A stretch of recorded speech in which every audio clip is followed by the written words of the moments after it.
Messieurs, dames, merci de nous rester fidèles. Vous êtes à l'écoute des programmes de la radio Garquois. C'est l'heure de votre journal en français de ce lundi 2 juin 2025. C'est dans une présentation de Sarah Issouf et Alkama Toumaman Bachir.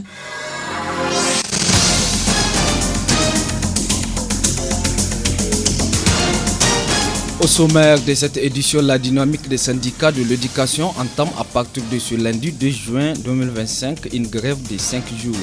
La teneur objectif de la grève dans ce journal. Le mouvement de jeunes patriotes engagés pour la justice sociale et la refondation du Niger et le mouvement Afrique sans frontières ont présenté une pétition à la population de Maradi. Une pétition qui vise à rendre la justice sociale effective. Détail dans ce journal. L'hôpital de référence de Maradi vient d'être équipé de matériel de dernière génération. Des matériels pouvant contribuer à la prise en charge des pathologies qui sont souvent traitées dans d'autres centres de santé. Détail dans cette édition.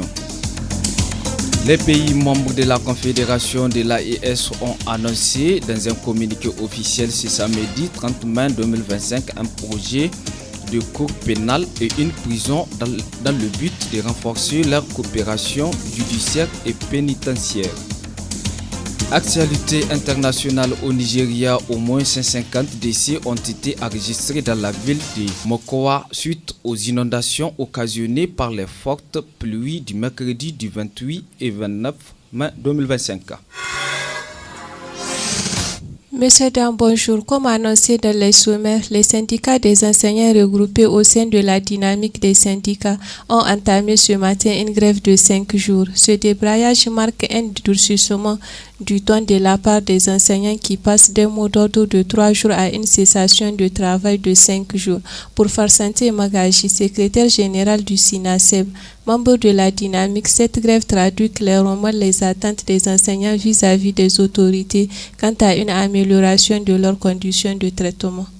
Le mobile de cette grève est connu de tous, c'est la non-satisfaction en tout cas de notre plateforme applicative qui malheureusement, en tout cas jusqu'à présent, le gouvernement n'a pas voulu la main tendue par le directeur national pour que nous puissions trouver ensemble une solution idoine au problème dans lequel végète en tout cas le monde enseignant. C'est une promesse qui nous a été faite dès le lendemain, en tout cas de l'année 2024, que le gouvernement a prévu en tout cas de nous recruter en masse. Mais malheureusement, aujourd'hui, cette situation reste toujours vaine. C'est en ce sens, après plusieurs rencontres, que contre toute attente, en tout cas le gouvernement nous a annoncé un gel unilatéral de toutes mesures pouvant impacter les finances.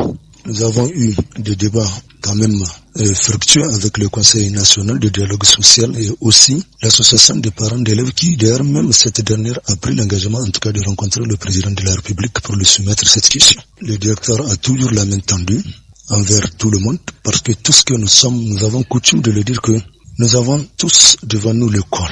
Nous avons juste demandé au gouvernement l'ouverture, le recrutement des enseignants contractuels à la fonction publique. Et aujourd'hui, le recrutement est un long processus. Parmi les deux préalables, si en tout cas aujourd'hui, le gouvernement arrive au moins à prendre en compte la question du recrutement, je pense que nous ne sommes pas en débrayage. C'est une grève à laquelle il faut souligner, pas comme les précédentes. Cette fois-ci, nous étions partis à la vitesse supérieure. 5 jours, je pense que ça dit beaucoup de choses. Et malheureusement, nous avons constaté, ou sur les réseaux sociaux, certains d'ailleurs même qui qualifient notre grève d'un agenda caché. Nous sommes surpris d'entendre ce genre d'expressions. Je pense que personne ne peut nous montrer la résilience dans ce pays. Partout dans les villages à travers 1 260 000 km², on peut trouver un enseignant. Nous avons tout donné dans ce pays et Inch'Allah, nous allons continuer à donner tout pour ce pays. Notre credo, le Niger d'abord. C'était là Farsanté Magaji, secrétaire général du SINASEB. Suite de cette édition, le mouvement des jeunes patriotes engagés pour la justice sociale et la refondation du Niger en partenariat avec le mouvement Afrique sans frontières représenté par son président, l'avocat Maître Larouanou Abdurrahman, a présenté une pétition à la population de Maradi ce samedi 31 mai 2025. Cette initiative vise à exiger le respect des conclusions des assises nationales en matière de justice. Selon Abderrahmane Edi, membre du mouvement des jeunes, l'objectif est d'inciter les autorités en place à faire toute la lumière sur les dossiers concernés. Les assises nationales se sont prononcées dans divers domaines. Ce qui nous intéresse aujourd'hui, c'est le volet de la justice, parce que nous avons comme s'il n'y a pas d'engouement pour donner suite aux légitimes revendications des représentants du peuple nigérien. Donc c'est dans ce cadre que le mouvement des jeunes patriotes engagés pour la justice sociale et la refondation, en collaboration avec le mouvement Afrique sans frontières, a décidé de sillonner le Niger pour expliquer aux Nigériens de quoi il s'agit. Si vous vous rappelez très bien, les assises ont recommandé de faire toute la lumière sur l'assassinat du président Ibrahim Baré Ménessara, de faire également la lumière sur l'affaire l'Uranium Gate, MDN Gate, Mont Greboun, Mont Bagazam, le chemin de fer, le contrat partenariat public-privé, l'aéroport international Diori Hamane de Niamey, Radisson Blu, les permis biométriques et affaires Africad.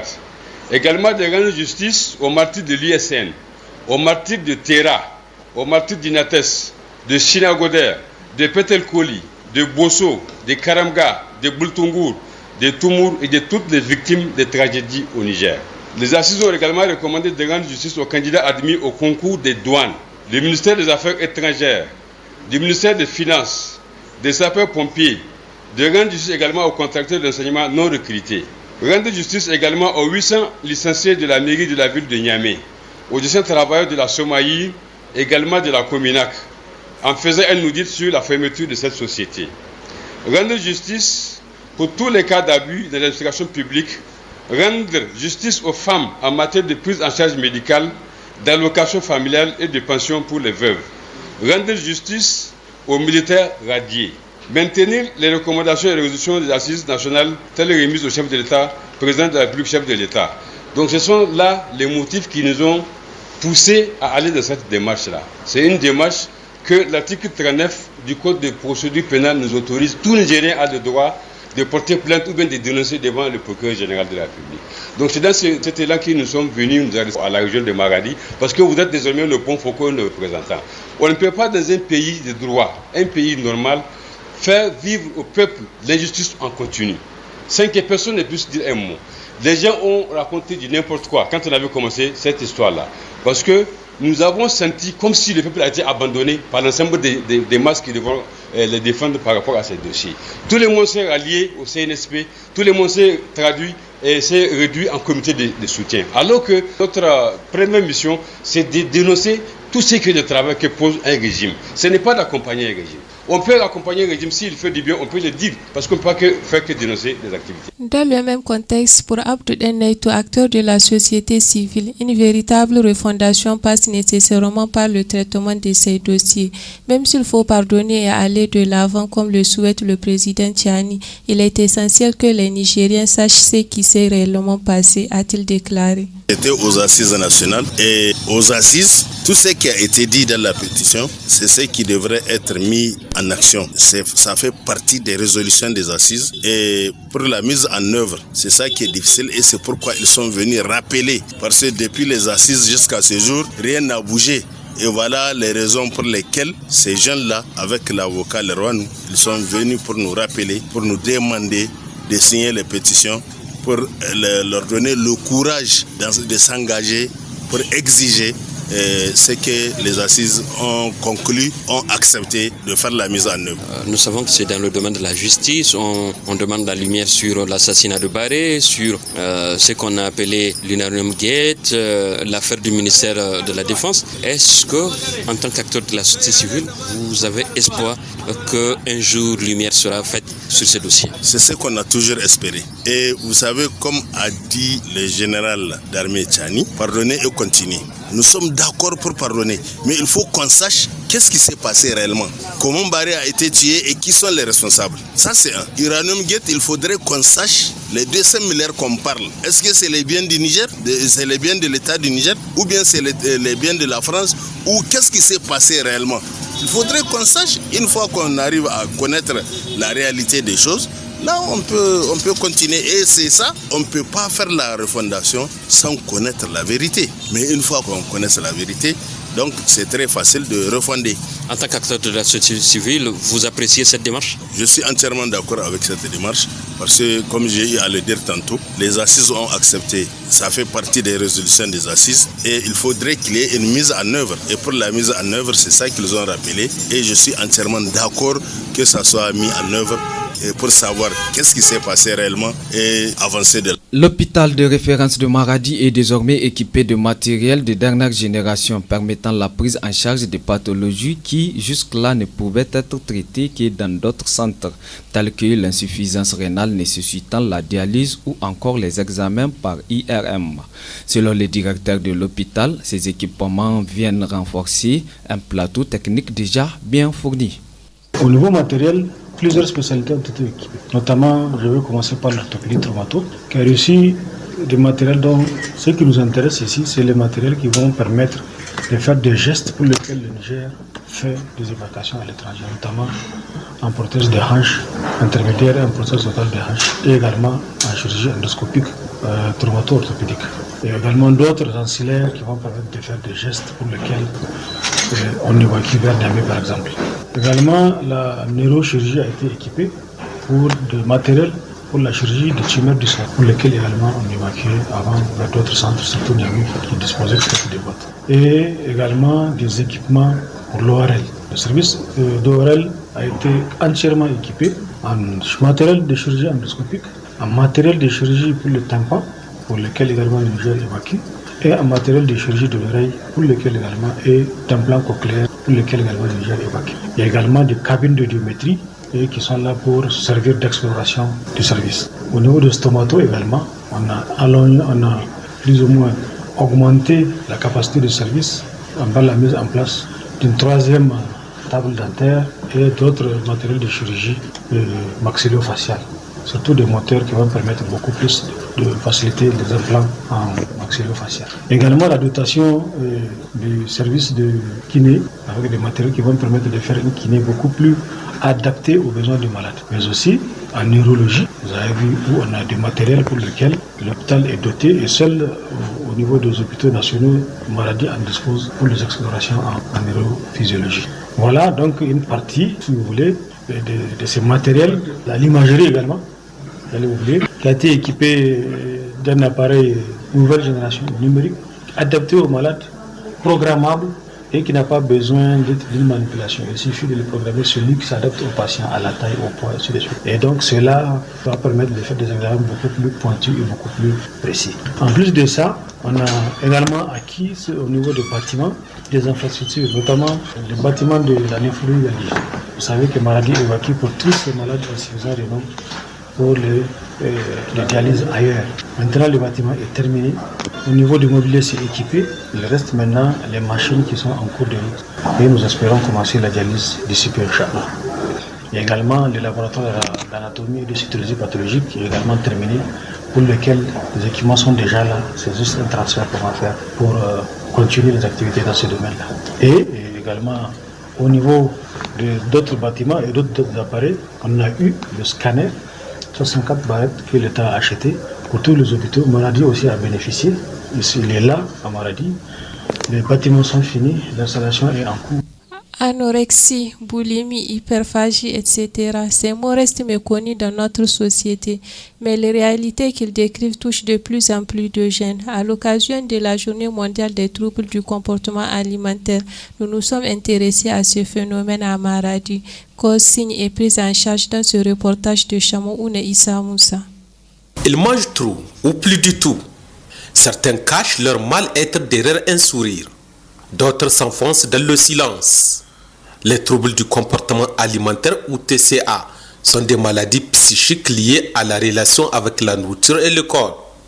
Dr Mohamed Taha Daouda Ali, analyste en santé publique, numérique et innovation, nous explique les types de troubles ainsi que leurs causes. Les plus courants sont l'anorexie mentale, refus de s'alimenter normalement, peur intense de prendre du poids, image corporelle déformée, la boulimie, crise d'hyperphagie, suivi de comportements compensatoires, vomissement, laxatif, jeûne sévère, l'hyperphagie boulimique, crise de suralimentation sans compensation, souvent liées à la détresse émotionnelle. On rencontre aussi des troubles moins connus comme l'orthorexie, qui est une obsession de manger sain, ou la bigorexie, obsession du corps musclé. Les causes sont multifactorielles, facteurs psychologiques, faible estime de soi, perfectionnisme, anxiété, dépression.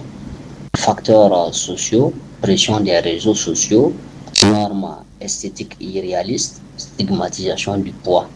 Facteurs familiaux, conflits, manque de communication, traumatisme. Facteurs biologiques et génétiques, certaines personnes ont une vulnérabilité particulière.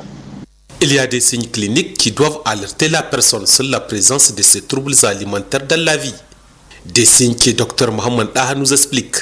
Les signes qui doivent alerter sont entre autres perte ou prise de poids brutale, comportement étrange autour de la nourriture, isolement, préoccupation excessive pour le corps ou le poids, changement d'humeur, fatigue, trouble du sommeil, présence de vomissements, abus de laxatifs, jeûne répété. Il faut agir tôt. Plus le trouble est pris en charge tôt, meilleures sont les chances de guérison. Les troubles du comportement alimentaire sont présents chez beaucoup de jeunes. Ils présentent bien des dangers sur leur santé selon Dr Mohamed Daouda. Les TCA existent bel et bien au Niger, en particulier dans les milieux urbains et chez les jeunes. Le culte de la minceur ou des corps idiots véhiculés sur les réseaux sociaux et les séries télévisées influencent de plus en plus les comportements alimentaires, y compris chez les adolescents. Elles peuvent être très graves sur le plan physique, malnutrition, troubles digestifs, carences, troubles hormonaux, problèmes cardiaques, voire décès dans le cas extrême peuvent être observés.